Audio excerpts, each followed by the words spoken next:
Today I'm sharing with you 7 fragrances I received in PR. I'm going to be giving you the rundown on each of these perfumes and telling you which of these fragrances I actually buy with my own money.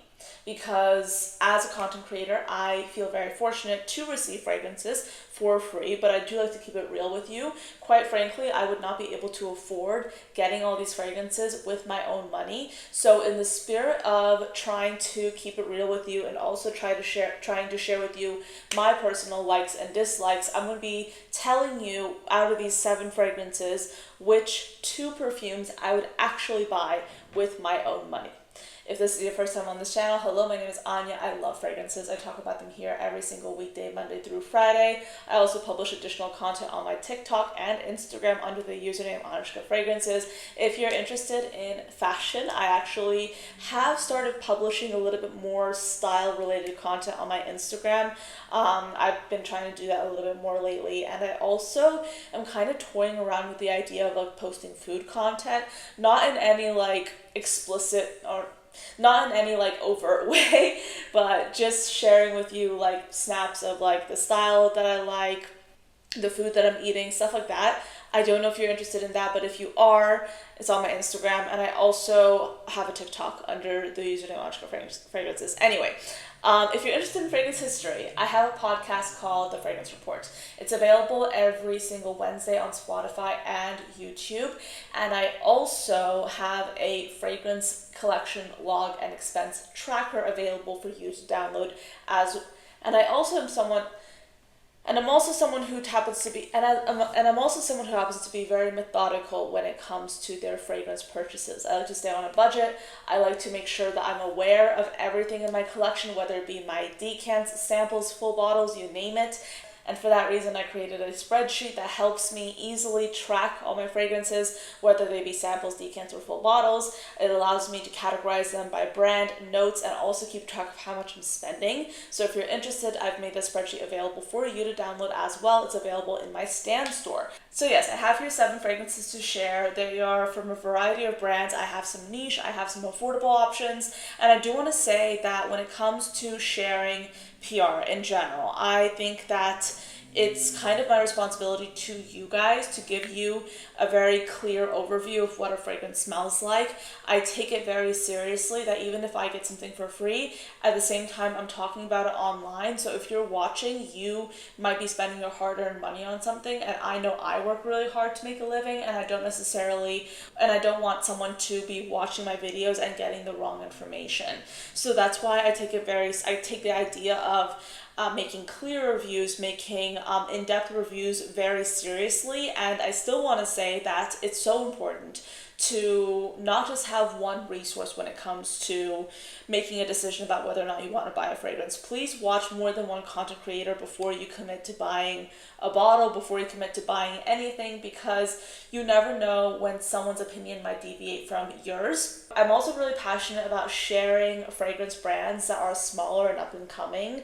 And I do want to say that with that, I do feel an obligation to be very clear and thorough with my reviews as well, because a lot of these brands are, smaller. They have a finite amount of bottles that they can send to content creators, and I never want to take it for granted that these brands are choosing me and choosing my platform to share their fragrances with. I really value that, and I value the partnership and the relationship that I'm building with these brands that I talk about, and I take all that very seriously.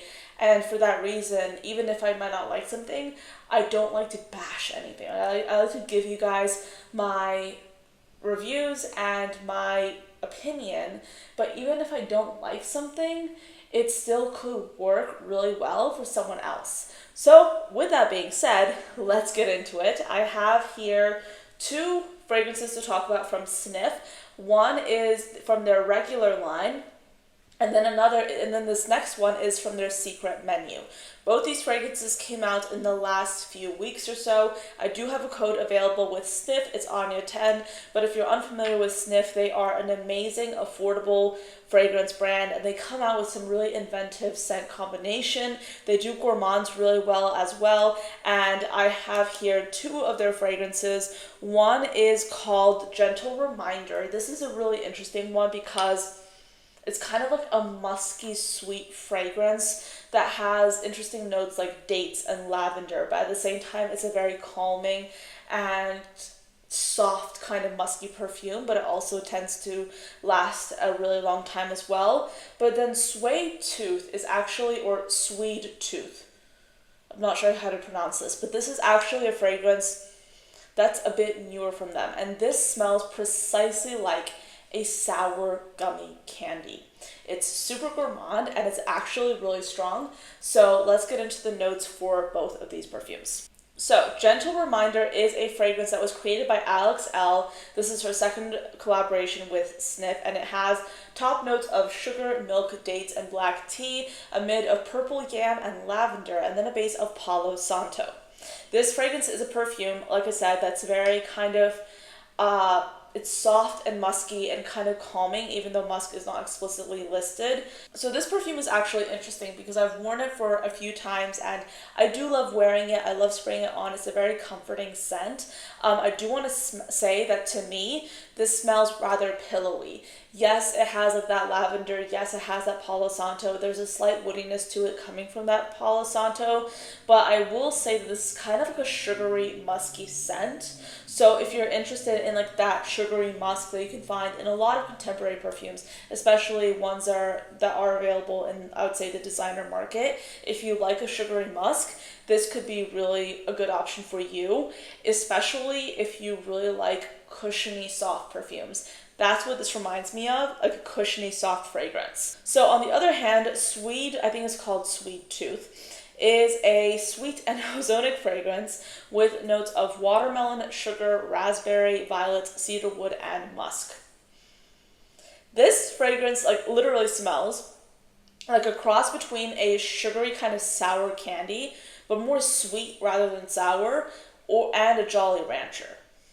So it smells very gourmand, very sweet. I will say I have really been enjoying this one, but more than one spray is too much for me. I can't do more than one spray. It's too much. It's too overbearing for me. I can't even picture spraying it more than 2 or 3 times. So this is the kind of perfume that I actually think would be a great layering fragrance if you want to layer it with something else, and I do have a layering combination coming later in this video with this fragrance. But if you want to layer it with something else, but have this be the perfume that you spray maybe once or twice, in my opinion, that would be a great option. I really like this a lot. I feel like this is a really good one. However, I wouldn't wear this on its own. I'd wear it layered, and I would say it's a really interesting scent if you want something that's like a unique gourmand perfume. I really like it. I would say the cost per wear out of this is fantastic because it's so potent, but out of the two, I can picture myself wearing Gentle Reminder more, simply because this is far more versatile in my personal opinion. So this next item looks like a literal weapon. This is a brand that I'm not super familiar with. It's called Orange Parfum, and this fragrance is called Cylindre d'Écume. I'll put the spelling on the screen so you can see it, but this is literally a weapon. Like, it looks, like, look at how opulent this looks. So I'll show you the packaging. This came to me today. It was pretty unexpected, not gonna lie. I know the people behind the distribution of this fragrance brand here in the US, so as a result, like, I kind of knew that I probably would get something from them, but I just wasn't sure, you know, what it would be or when it would come. But this is what this fragrance showed up like, and then you open it up, and then I think this is like a refill, and then you have, this is so bougie, and then you have the fragrance itself, which came like this. I was literally like, I was so surprised when I got this, because I was like, this is some bougie fragrance right there. And it's like, it's a literal weapon.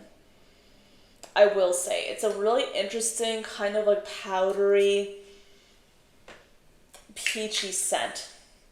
It's a fuzzy kind of like clean musk as well. So let's get into the note. Okay, so this fragrance has top notes of peach, apple, and bergamot, a mid of heliotrope, orris root, and lily of the valley, and then a base of vanilla, musk, and cedar.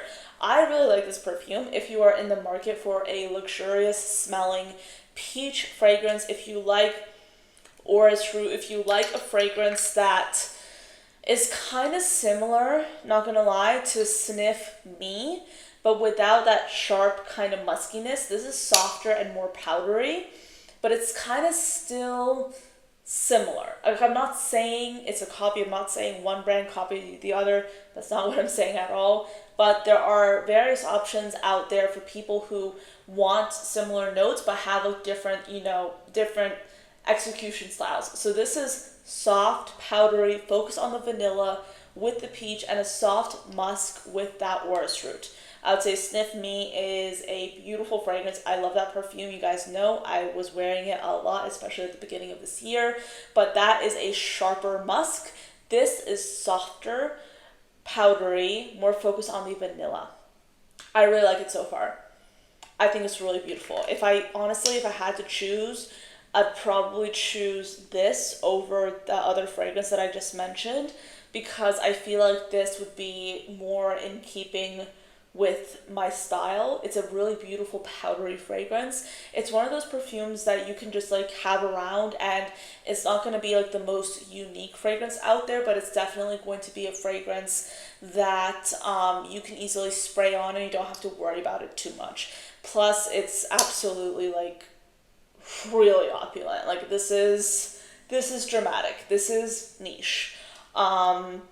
This is niche with the capital N. It's very luxurious. So if you're looking to indulge, this could be for you. And it also has some beautiful, I think these are roses on the side. Like, this is a weapon, okay, for sure. But if you want something cheaper, Sniff Me, great option as well. They're both kind of similar. I just happen to have both in my collection now, so that's why I did mention that one. But look at this. Like, this is what you get if you want luxury. Like, if you want luxury straight up, like, this is kind of insane. Not gonna lie. This would be a great gift to give someone as well. I can't imagine anyone not appreciating this. This is really beautiful. Next up, I have two fragrances from the brand Curatrix. This is an indie niche perfume house that I first discovered when they actually reached out to me a few weeks ago, or a month or two ago actually, and I was able to hop on a call with one of the brand founders, Cassia. Hello if you're watching, and she took me through all the fragrances they have in their line so far. They have 9 perfumes, and she told me the story behind each. And what's interesting about this house is that they really focus so much on storytelling. They focus on history. They're actually inspired a lot when it comes to history to create these fragrances. And what's interesting about this particular collection is that this is a film noir inspired collection. And the whole story behind this line is so well thought out and so interesting, very inspiring as well. And at the end of the call, she had me pick out 2 of the fragrances that I would like to try the most. And it's interesting because this brand really does play around with inventive scent combinations. If you want something unique, this is the brand for you to try out, because they have some really interesting options. The 2 fragrances that I actually chose were Deadly Nightcap and Cold Blooded. So let's get into the notes for each. So Deadly Nightcap is an aromatic woody fragrance that has notes of Campari, orange, and cardamom at the top, a mid of juniper berry, gin, and cypress, and then a base of vetiver, cedarwood, and fir. This is a perfume that, yes, is inspired by alcohol. It's interesting because this fragrance has notes here that definitely resemble kind of like a gin-based Campari drink. And it kind of reminds me of a Negroni, which I think is really interesting. But there is like a full-bodied fruitiness to it that I find really intriguing. Almost like the dried fruits, maybe like the candied orange peel that you would maybe get with a cocktail. That's what this fragrance reminds me of. Personally, and this is completely due to my taste, I think that the candied orange peel, to me, sometimes I love it, sometimes I'm kind of like not so much. I do love the aromatic ginger, the juniper berry, and the gin accords here. I think it's really quite beautiful. This is a very intriguing fragrance. However, the other one I like a little bit more. And this is the one that I saw it and I was like, I really want to try it out. but I'm also really not concerned, but I'm really curious about whether or not I would actually like it, because this fragrance does not sound like anything I've ever smelled before. And in reality, when I first smelled this was actually way more approachable than I initially anticipated.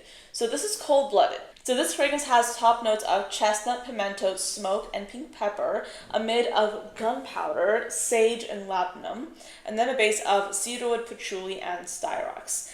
Out of the two, this one was a definite favorite for me.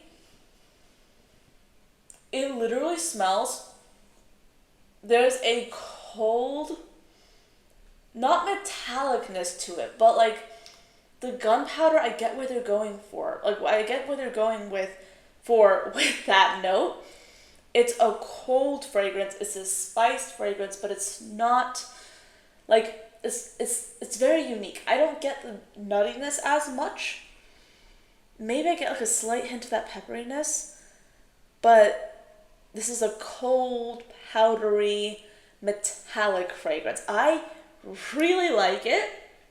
To be honest with you, this is the kind of fragrance I'd wear on a regular basis. I'm sorry. But then again, I'm okay with wearing notes like these. I'm okay with kind of like stepping out of the box a bit. This is the kind of fragrance that I personally would classify as a fragrance I could wear every day because of how softly powdery it is. It's well blended. It doesn't smell dusty at all, which I think like one could assume it would smell like because of the notes in this fragrance, but it smells really compelling. I really like this one a lot. So, Cold Blooded by Curatrix, even though these two are fantastic options, me personally, I prefer Cold Blooded. Next up I have a fragrance from Chabaud. This is La Nuit Danse, and this fragrance is interesting because when I first got this perfume, I liked it, okay, but it was kind of like a fragrance that needed to warm up. Because when I got it, it was kind of like a kind of powdery floral, and not that that's bad or anything, but I kind of like tried it, I sprayed it, I was like, okay, I need to circle back to this fragrance because I wasn't getting really much besides a kind of generic powdery floral, and I knew that there was more to this fragrance, and I was correct. A lot of times when you first get a perfume, you really need to let it sit. You need to let it kind of get used to the environment you're in. You need to let it warm up because, you know, fragrances when they're in transit, when they're like, you know, flying to you, when they're in, you know, the mailman's truck, like they go through so many like temperature fluctuations, especially if you live in a colder climate like I do. So for me, like I need to let a fragrance sit before like really getting the full experience. So La Nuit Danse, I will tell you what this smells like. It smells like a softly powdered lipstick. That is my interpretation of it. That's not necessarily what the notes say. And as you can probably tell, I use this fragrance a lot. It is not like a lot, but like considering I've only had this for a few weeks, I do like it very much. This perfume has a top note of bergamot, a mid of floral notes, violet, heliotrope, and jasmine, and then a base of vanilla, rice, tonka bean, and sandalwood.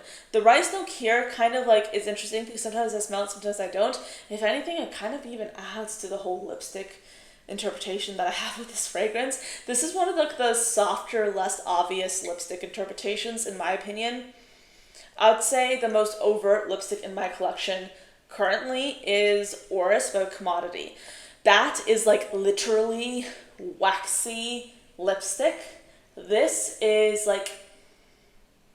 kind of like a more subtle lipstick with florals and a clean, powdery nature to it. Chabaud is most known for their gourmands, but in this situation, they do this fragrance very, very well. I really like it a lot. So, Chabaud La Nuit Danse. And I do have a code for Chabaud as well. I believe it's Anya 10. So, you can check it out. And they also have discovery sets available. They have like 10ml sets of discovery sets. Definitely recommend you check those out as well. This next perfume is from Sora Dora, and this is called Number 7. This is a rather new fragrance to my collection, and what's interesting about this is that so many people online have been saying it's a masculine fragrance. And to that, I'm very confused, because to me, this is very much unisex. And I would even go a step further to say that if you are someone who has been looking at like the sugared lemon trend and you're like, that is just so redundant to me, but you want to kind of indulge in like that kind of like sweet, lemony scent, this is going to be a great alternative for you. It is for me. And I'll tell you my layering combination that I have with it in just a moment. You might have already guessed what I layer it with, but let's look at these notes. So this is a fragrance with top notes of bergamot and yellow mandarin, a mid of thyme, myrrh, nutmeg, and Gurjan balsam, and then a base of cashmere and white musk, ambrox and cypriol, patchouli, gaiac wood, sandalwood, oud, and vanilla. This perfume, like I said, it's kind of like a good alternative to a lemony fragrance without smelling like a sugared lemon gourmand. It's like you kind of get like a little bit of sugary lemon in the opening, but it's not like sickly sweet gourmand. Not that there's anything wrong with that, but sometimes that gets a little bit old for me personally.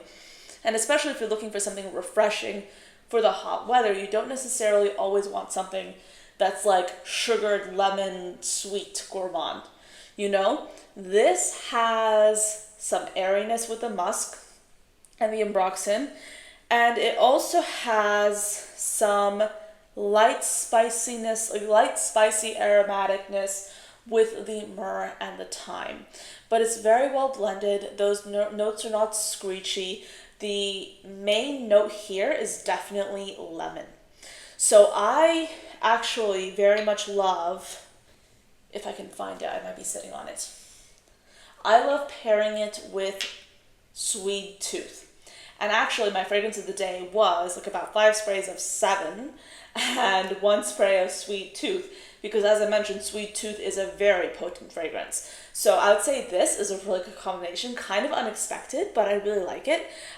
So yeah, 7 by Sora Dora. If you're looking for a citrusy fragrance that doesn't like smell like every other citrus out there, this is really nice. I really like it a lot. It's quite unisex, but it smells like a kind of zesty lemon, like a very photorealistic zesty lemon, but those other notes really help balance it out as well. After going through all these fragrances, I kind of feel like cheating just a little bit. I'm having a really hard time picking 2 fragrances for this video. So keep in mind, I am picking these fragrances based off of what I know I'll wear the most, what I know I'll get the best cost per wear out of. Not that I don't like the other fragrances in this video, but I do think it's worth noting that some fragrance profiles I gravitate to more than others. So for me, if I was not a content creator, I would be thinking very much about what can I wear all the time, or what I would wear more often than not. And I'd say these fragrances make the cut. So we have 7 from Sora Dora that I just talked about. It's not often that I smell a citrusy fragrance that to me smells like a realistic citrus without going overtly sweet. I feel like I could wear this on the hottest summer day and I would still feel zesty and refreshed. But what's interesting about some citrusy fragrances that I've smelled, I'm thinking mostly about Dolce & Gabbana Light Blue, and it's been a while since I smelled that one, but you know how it's kind of known for being that citrusy fragrance. It has this kind of like undertone that's like cushiony undertone that doesn't make it smell as refreshing as I would like it to. This is kind of like a cleaner, woodier version of what a citrusy fragrance could smell like. It's a citrusy lemon. This is lemon with that clean woods smell, and the aromatic notes here add like a slight brightness to it, which I love. So I feel like I would definitely gravitate towards 7 personally. These next 2 fragrances are kind of battling for each other right now. Chabaud's La Nuit Nomade and Cold Blooded by Curatrix. I like both of these because they're unique fragrances that have some twists to them, but they're very wearable, in my opinion. I can picture myself wearing both of these. Obviously, I wear Chabaud's La Nuit Nomade more, you can tell by the dent, because I think I've just been obsessed with lipstick notes lately, so this has just been a natural fit. But Curatrix Cold Blooded, this is kind of like, it's so unique. It's so unique and intriguing and beautiful. It's kind of cloudy outside, so I feel like this is also the perfect fragrance to wear right now. It's melancholy without being depressed. That's what this fragrance is. And I know that sounds so weird, but La Nuit Danse also a win. If you're looking for the more affordable option, La Nuit Danse, which sits at around $100 or so, is a really good option. Curatrix is a little bit more high end, and this stays at just over 200. So cost per wear, Chabaud is a winner, but I have never smelled a gunpowder fragrance quite like this. And if you're a collector, this is a really good option as well. But I will say, there's not been one fragrance in this video that I dislike. I think all of these are really, really good, but it just depends on what you need. For example, as I mentioned earlier in this video, if you're looking for a good gourmand, Sniff has you covered with their new releases. If you're looking for like a peachy, everyday, luxurious fragrance, here you go. There are so many different options out there for everyone, and I do think that it's good that we kind of normalize that you don't need to get everything. Not everything is necessarily going to be everyone's cup of tea. So when it comes to making a decision about what to buy, it's good to keep that in mind as well. But that's it for this video. It's been a little bit long filming this, but thank you so much for watching until the end. I hope you enjoyed this and found it useful. Do let me know, have you tried any of these brands before? If so, what were your thoughts? And if you haven't tried these brands or these fragrances, which one are you most interested in? Let me know in the comments below. But thank you so much for watching until the end, and I'll see you next time. Bye.